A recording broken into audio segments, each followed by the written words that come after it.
switch gears, talk a little college basketball now. And if I said to you that college basketball's Glenn Robinson is about to join us, you'd most likely think Purdue, Glenn Big Dog Robinson, right? I didn't mean that Glenn Robinson, although this one, coaching's Glenn Robinson, deserves just as much respect as Purdue's playing version. You see, tonight, this Glenn Robinson could do something that fellow coaches like Lefty Driesell, Jerry Tarkanian, Lute Olson, and even the great John Wooden never did: reach 800 wins. And we are joined now by Glenn Robinson, Franklin and Marshall's head basketball coach. Coach, a win tonight, you hit 800. What would that mean to you?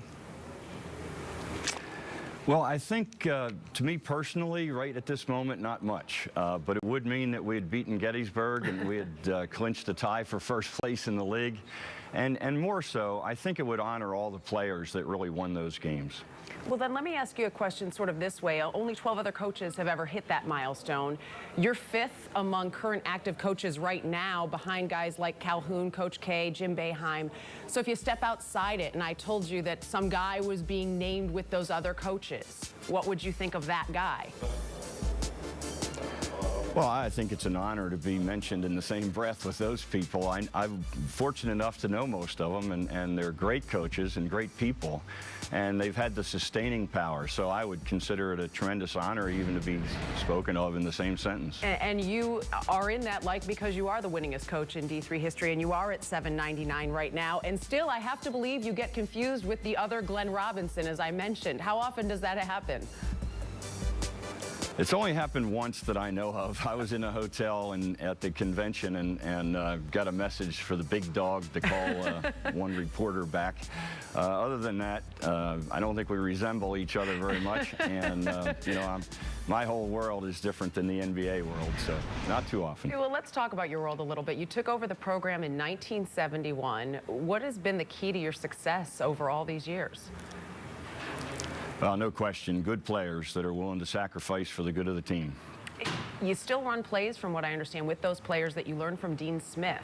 What's the most important thing that he taught you? I think attention to detail, planning what you're going to do and practicing it and getting it down to the most basic fundamental.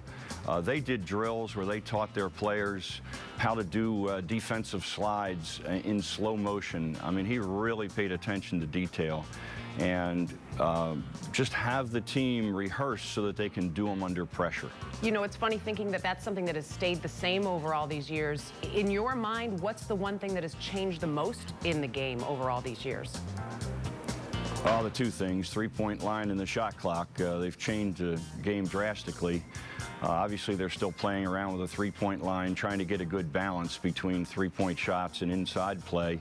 But they changed the game dramatically, and you really had to adjust with the way you played and the type of players that you tried to recruit. How about those players? What's changed the most in the players over all these years? Everybody asks that question because I've covered a number of decades, but really at Franklin and Marshall, they're still intelligent, highly motivated people that I love being around. So really, I don't notice a great difference from my perspective. They still are young men that really love basketball and are willing to sacrifice a lot to do it. Maybe it's just now that they all carry cell phones with them instead of having to go find a phone when they want to use it. That is definitely a difference. You can't drive down the street without seeing another driver on a phone or somebody walking down the sidewalk about to run into a pole.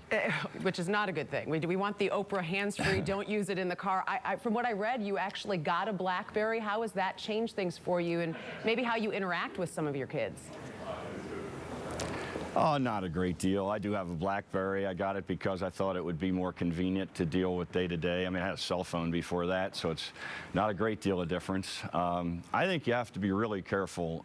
It's very annoying to anyone I've ever met if someone is looking down at their BlackBerry because they're getting an incoming message instead of having the conversation that they're involved in.